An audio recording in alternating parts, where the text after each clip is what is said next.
Well, hello. This is Tom and Heather from Shadow Fields, and this is Monday in the Studio. Monday in the studio. So please like, share, subscribe to our channel, and click on that notification bell so you can stay on top of all of the stuff that we're doing, and all the videos that could get to go up. So gosh, we've had another busy week in the Yes, studio. we have. It just never ends. We have had a very busy week. Yep. I apologize right at the top. I had the setup for this all wrong. Oh man. All wrong. So, we might not have anybody tonight, but you see them in the repeats or whatever. That's right. Yeah. And it was kind of tricky. Hey, you want to see something cool? Yes. Watch this. Oh my gosh. That's scary It's creepy. not. Yeah, it's not exactly. So there's another camera. Where is it? It's up here. So if I look there, hi. Yeah. Yeah. And then we're back here. I don't have the white balance correct on any of them. That's all right. It's a little difficult. Fun. It's a little different. I feel right? like you and I matched tonight, though. I mean, we could do a JCPenney commercial together. My clothes didn't come from JCPenney, though. Mine didn't either. You know what? I want to tell you something. What's that? When you go across America, you can go find things and shop in places that you've never been able to shop in before. When you bought your mandolin, for instance, we were just in some random place, right? And we stopped, and there it was. It was like magic. Well, this is the same thing that happened with the coat. Like, I'm just telling you, I was in a random place, and I went, oh my goodness, this is exactly what I've always wanted. I like one shiny that's coat. Well, it's very, very thin. It's like a shirt, but it looks like a coat. Isn't it nice? And it's funky. It is funky. Yeah, and so we have that going for us. Hey, sign in if you're with us right now. And I really like the fact that we match. Okay, I'm just saying, there's nothing wrong with that. It looks because we look like we're like a unified, group here. Do you know what I mean? No, you don't. But that's okay. Wait, you have no idea what I'm looking at right now. We got like. Oh, we're trying to do all kinds of stuff tonight. I found out over the weekend. Hello? I found out over the weekend when I was working on this stuff that the audio I thought was coming through this microphone, which tell me if this sounds good, okay? I think it sounds Leave great. in the comments. You don't know.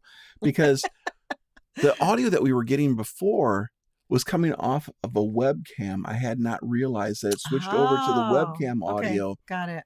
And so, like when I select on this thing, it was right there. The device was the webcam. Oh, you didn't know. And I had no idea.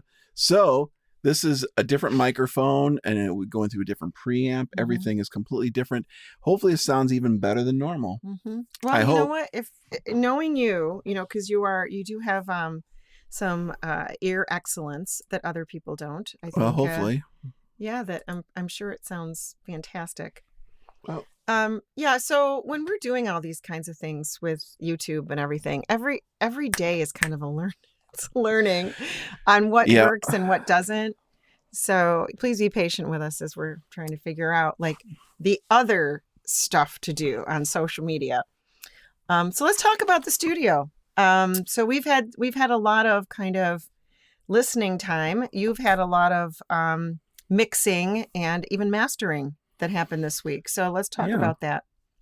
Okay. Well, I'm trying to think back. So Monday night we finished up and we continued to work on stuff, and we worked really late on running up the hill, getting a final mix on that. Yeah, there was a lot of things that aesthetically I was listening to, and I'm like, could we tweak this and tweak that? What I thought were small changes, you're like, no. These are big changes. Well, so it's part of me, just you and me. Changes. Yes, there were many changes. I think I like to limit things. Like you can have three times you revise. It cannot be 4 or 5 or 6 or 7. Mm-hmm. It can be like a whole page, but you only get to do that 3 times, and then it's done. How many did I have? Was it 4? I don't know. Like it was like 4 or 5. We're still on. But you see, what happens is that I'll hear it at home in my. And it's not with Bose speakers or whatever speakers that you have, like that are big in the room. I know, whatever. Oh so my gosh. I know I'm embarrassing you right now. I have. Okay. So what I'm saying is that in different settings, right, you can hear different things. And I think that's where it gets kind of strange, because I'll come in the studio and of course you guys don't see this right now, but there's like 1, 2, 3 speakers on each side working on woofing and all kinds of Well, look stuff, up right? there. Right? Yes. So there's so it's on top. I'm being stupid, huh? That camera that's making me look really horrendous right now. Yeah, we'll switch back. That is on top of a 9 audio speaker, but they're big, and so you're actually hearing the infinite little details, and you're going, "Oh, wait, what about that? What about that?" And you just have earbuds in. It's not the same experience, I think. So No, it's not. But you can't judge a mix by earbuds or right, computer speakers, right. because they can't reproduce the frequencies that are part of the mix. So what do you suggest? What do you suggest when you're listening to, as songwriters, as they're engineering their songs? What would you recommend? You trust your engineer, and then the engineer trusts the mastering engineer. Are you saying I don't trust you? That's not the case, because I listen for different things. I do. So I'll hear like, hey, sign in, tell us if you're with us tonight, and also let me know if we sound okay, because hopefully this all sounds good, because this is our first time where we actually had this functioning properly, and I'm hoping it's functioning properly. Yes.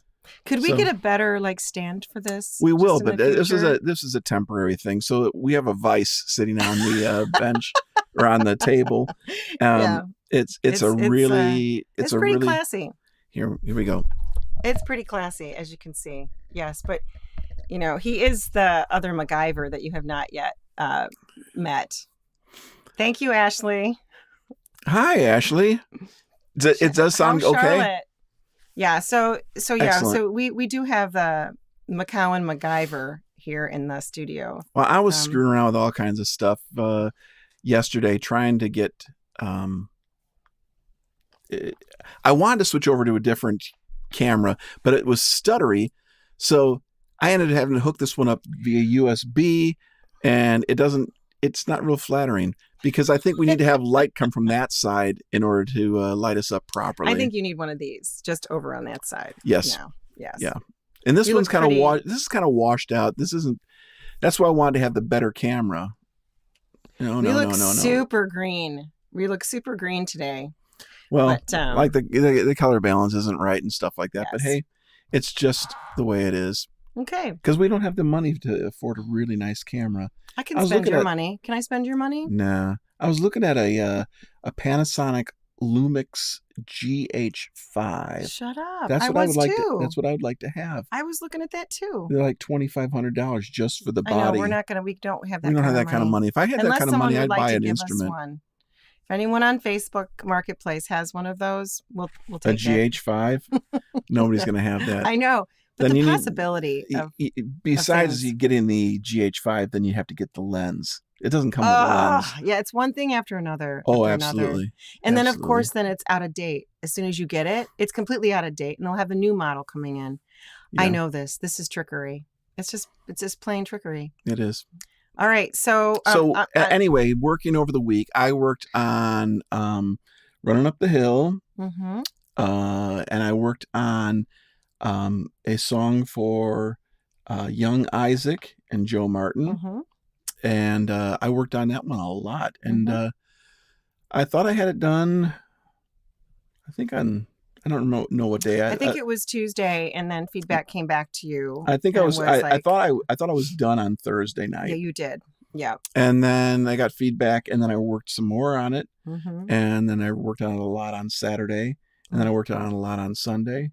And someone didn't trust the producer. You knew I was going to come back with that. Yeah. Well, we do what we can do, right? And the other thing about it is that people have different sensibilities, and there's preferences, right? So I might have a different preference for something to hear, kind of something in my head, and you are hearing it with specific things that you know I think about, that's right? When you think about an artist works with a specific engineer and a producer and a mixer. They work with those specific people because those people have the taste that they want to hear. Right. Because a mixer, most mixers they have. No, don't worry. It's my phone. Okay. But no, we're good. Everybody has tastes.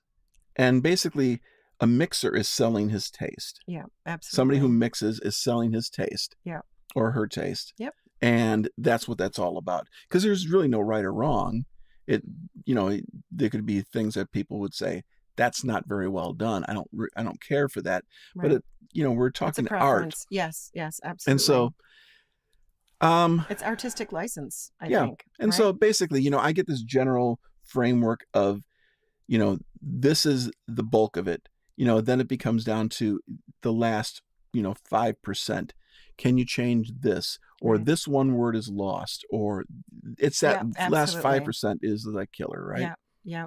And so you keep going around in circles. And then when you get to that level, now the whole thing's up here. Mm-hmm. And then you start finding nitpick things up here. And then it comes up here. And then you keep finding more and more things until you can kind of get... You can say, we're done. And is a mix ever done? No, it's stopped. That's why there's deadlines on everything, because if you don't have a deadline, a mix will never be done. A song will never be done. That's why I encouraged young Isaac and Joe, let's get it done. Yeah. Because you can't start the next project until you're done with the project you're on. Yes. Right? You just want to get it done. Yeah. You come up with an idea, and what do we always say? How do you write a better song? Wait, how do you become a better songwriter? Yeah. You write another song. Write just another song. Absolutely. Yeah. You never sit there and tweak a song to death over and over and over. We know some people that are just still on the same song years and years because it's like they can't let that go. But if they did let it go, then they could go on to the next song that they could write. Yeah. And it's tonight on this episode. We have exactly. We're going to show you exactly what we're talking about. Right. Because we beat a song to death. It's one of people's favorite songs, though, now in its new, or in its current state. Who knows? Might have another life. We started writing it 12 years ago. No way. Yeah, 12 years ago we wrote the initial ideas out. Right. We're talking about a song named Misfit.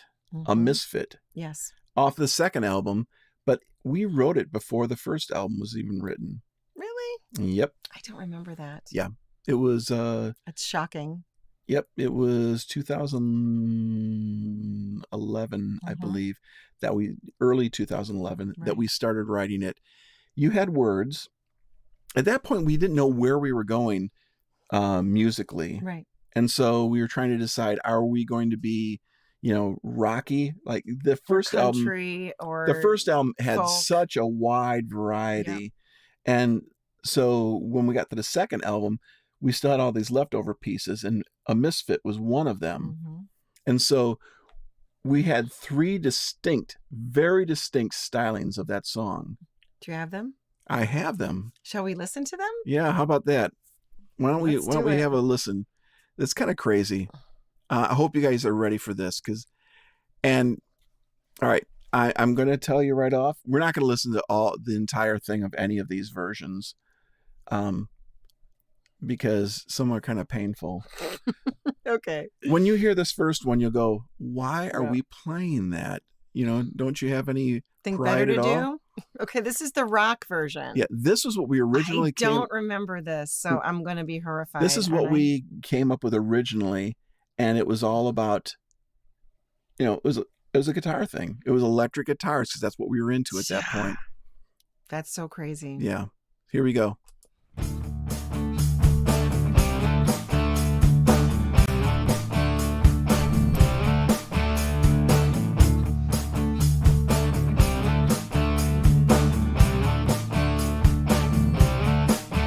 I'm a misfit underneath it all. I can't tell you when I'll begin to fall, but you'll know it when I stare into space. Can't figure it. What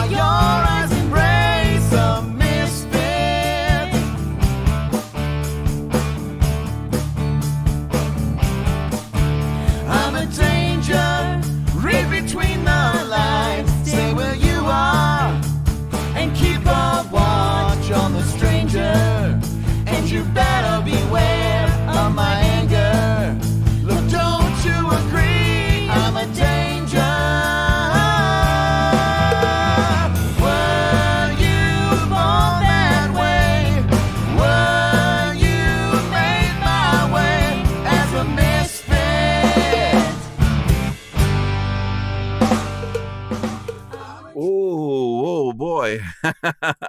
That So what'd you think of that one, huh? Wow.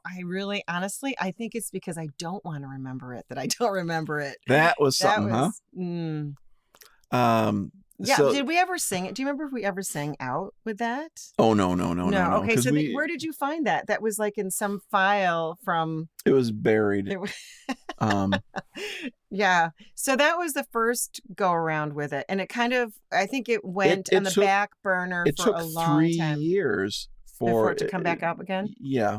Well, actually, it was 2 years of messing around with this song Right. before we agreed on the idea. I think though we had gotten to the second album and we were looking for other songs to put on, right? At that point. Well, we still had so many leftover songs from the first album that we didn't put because we Right. figured we couldn't put out a double album as your first album because That's that'd so be crazy. ostentatious. Yeah, and already Oh, there look was it, we already have like two. 13 or 14 songs on the Right. first album and like 14 or 15 on the Yeah. second album. We had a lot of songs. Right. We weren't hurting for songs. Mm-hmm. But anyway, we wrote that and it was like, because Don't really you know, like if you it. listen to it, that could be any garage band. Yeah. Because Yeah. it's kind of garage bandish. And you're trying to have people listen to it, and so there's a lot of words and there's a lot of guitar, and it's like it's overload. It felt really like it was too much. Yeah. For a listening ear. Yep. So then what do we do next? Hey, well, now what we went to after that was my personal favorite. Oh no.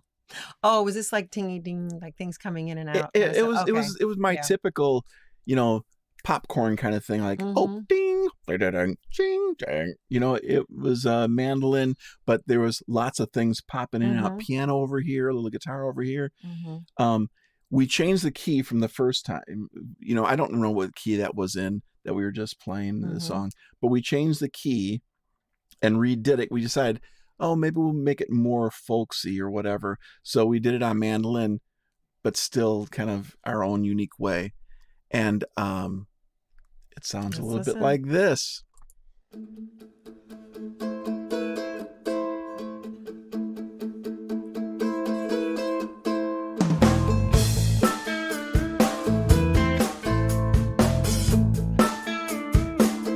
I'm a misfit underneath it all. I can't tell you when I begin to fall, but you'll know it when I stare into space. Can't figure it while your eyes embrace a misfit.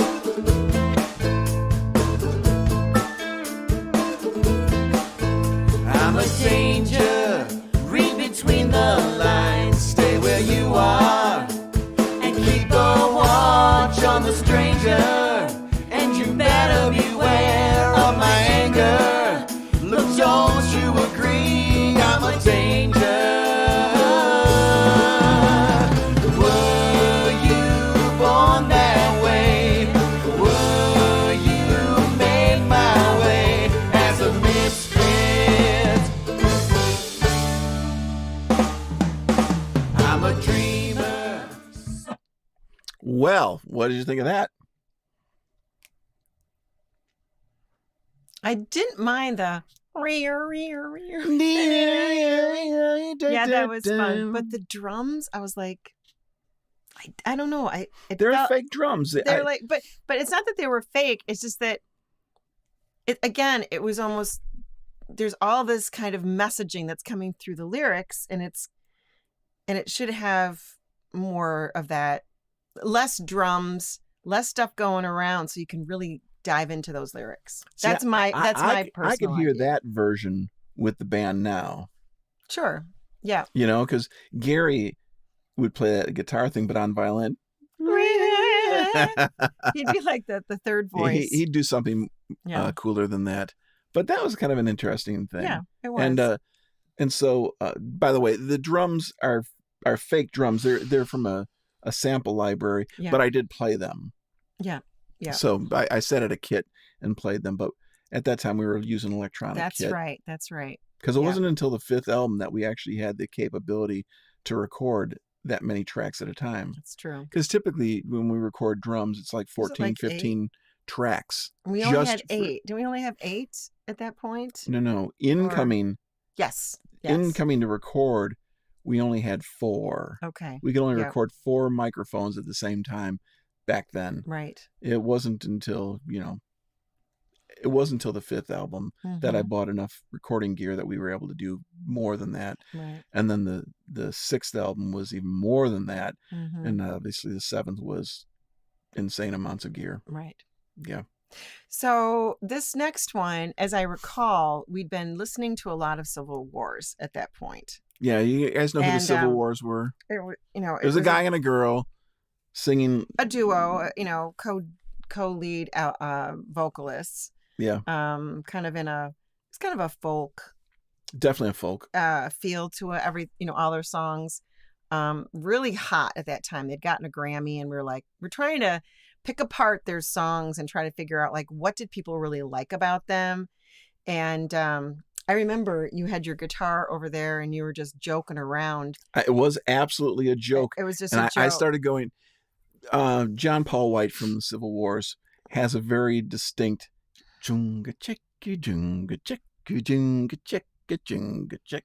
He has that kind of plotting thing, or he has his fake Travis picking thing that he does a lot. And so, we were just joking around, and I don't remember if you started singing. I think you did. And I went, wait a minute. I like that. What was version. it? I think it was Stravinsky that said, amateurs borrow ideas, professionals steal.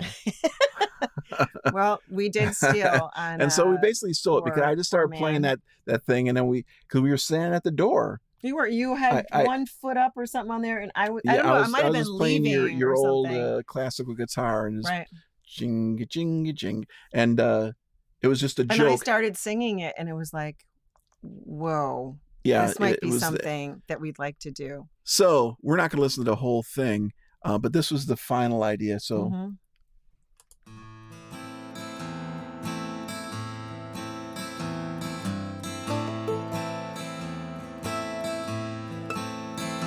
I'm a misfit underneath it all. I can't tell you when I'll begin to fall, but you'll know it when I stare into space. I can't figure it while your eyes embrace a misfit.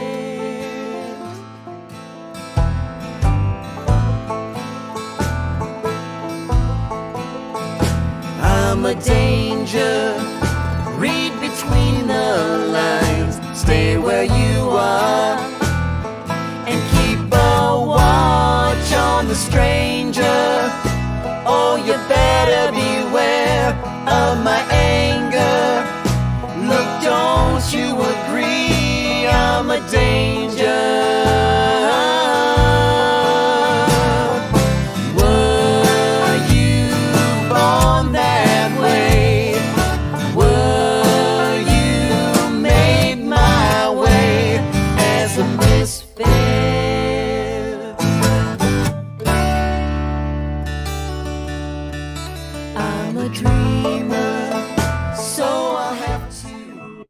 Okay. Yeah. So what do you think? Yeah, that gets at me right away. Like that. It has the mandolin and there's banjo in there. Yeah, you forgot all that, didn't you? I did. I haven't heard that since we put out the album. And that's been Do you want me to play the banjo 10 years ago. when we're live? I can do it. Or Ashley, can you come? Yes. I definitely Gary could. now plays that on the violin. But it's interesting that, there was guitar was the main thing, plus we threw mandolin and banjo, plus bass and drums. So good.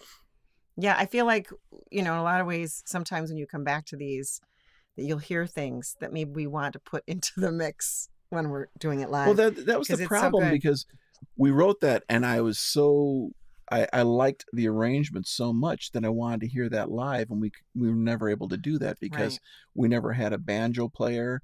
And Dre did a little bit of that at one point. Yep, Dre Bohannon. Yeah. Yep. But we never had mandolin and banjo at the same time adding into that. So it was just what it was. So what about this song made you want to keep coming back to it? Because it should, I mean, there have been songs that maybe were that good that we've just let die. What about this one? I don't know. You just didn't want to give up on it? I don't know. I don't know why. I don't know that you wanted to give up on it because of the lyrics, because you wrote the lyrics for it. Mm-hmm. And sometimes it becomes a challenge. Can we do something with this that is actually okay? Right. On the last album, we had a song called Too Blue. Yeah. That we had to do on multiple instruments. Well, that dated back before the 6th album. Right. We wrote it before we wrote the 6th album, and we just could not make it work. Yeah. Because you came back from Camden. What was it? Yeah, I had some lyrics that we never went with, but there was. It was called A Circle of Friends or something like that. Yeah. Oh my gosh, I loved it.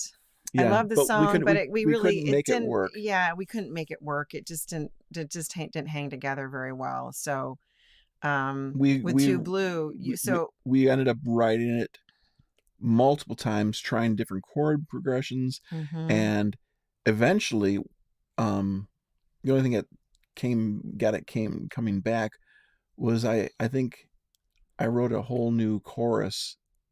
And, yes, and that's then we right. and then we That's stole right. the rest of the song, the bridge from Circle of Friends. Yeah, the bridge is my favorite on that one. Someday we'll have to go back and play that. But it's actually we should do a video for that and get that out. We don't have a video. Yeah, we'll have to do it. If anyone wants to put together a video for us on Too Blue, just let me know. That's the only song that we didn't do a video on. Yeah, and it's the bridge is so great, and I get to play my flute. That's just, that's peaches. I love it.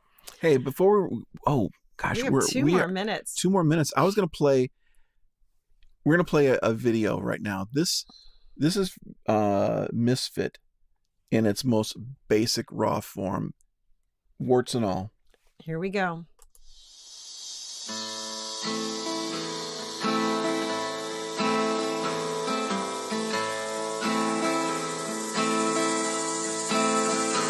I'm a misfit underneath it all.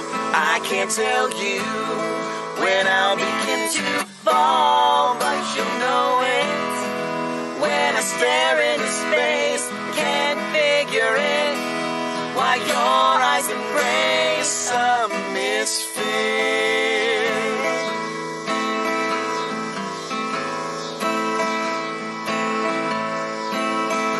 I'm a danger. Read between the lines. Stay where you are and keep a watch on the stranger. Oh, you better beware of my anger. Look, don't you agree? I'm a danger.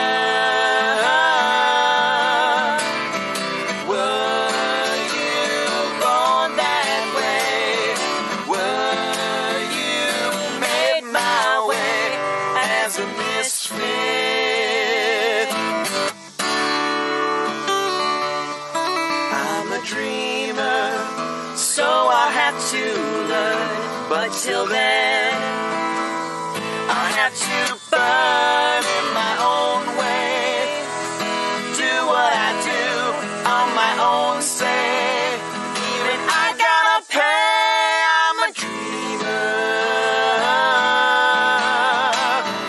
Were you born that way? Were you made my way? Misfit.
boy. Aiden did That was the great. video work on that, right? No, your daughter did. Did Robin do that? Robin did it. Yep. I didn't remember that. Yes, she did. That was really fun. You know, the funny thing about that is that where we recorded that is the beginning of Wonderful World. Oh, yeah, that's where it's too. Beginning of Wonderful World, when we sing the first verse of that, it's That's in right that there too. it's on that same path in those same woods. Yep. It's really cool. So it's kind of funny. 10 years apart from each other.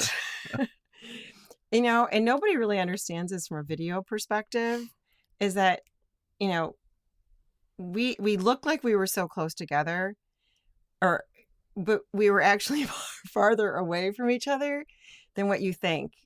You know, it's like you think that we're like, because like if the lighting was right, you think we were on top of each other, and but we were like so far away. I think I was behind you and you were in front of me, and so when I'd move my head, it was like I wasn't looking at you, and and Robin was trying to get good filming on that. I just remember there was a lot of anger around that whole thing. You were angry. Yeah, I remember. I can't remember. Nothing was working out. Nothing was working out. I think we went through it a couple times and we didn't like it. We had camera problems. We had camera problems. And then you had the cicadas. Is that what they're called? Yeah, the cicadas. They were super loud. But that made it kind of fun anyway. Yeah. But gosh, it was fun. It was a great memory. And I think that whole song is just so much better now than the rock one that we originally started with. And I think as a songwriter, I mean, if there's a song you don't want to give up on, you know, it's always fun to bring it back. And whether it's a different beat or whether it's a different instrument, that's something you can always do. We didn't get stuck on one song. I've known people that have tried to perfect one song for 10 years. Yeah. They keep recording it over and over and over, thinking that this one song is going to make them $1 million. And it never will, because it sounds like old Elvis. And that means that it's kind of like you're a songwriter for one song. Like if you want to be a songwriter, you get done with that song and you move on to the next one, because that's what makes, you know, you do your 100. Remember someone said, "Oh, after your 100 songs, you'll be so famous." I was like, we've written 250. Yeah. So, not but quite famous yet. We really love doing it. Anyway, thank you for being with us tonight. This is Tom and Heather from Shadow Fields. This is Mitts. Please be back with us next week, 8:30. I won't screw up this next time on the time. Thanks for joining us tonight. Please like, share, and please encourage people to subscribe to our YouTube channel. We need 1,000 people, so please go ahead and share that. We got to have 1,000 before we can start monetizing. That's right. So thank you so much. Out. Yeah, thanks so much for joining us tonight. And we're Shadowfields. Tom and Heather out Monday in the studio.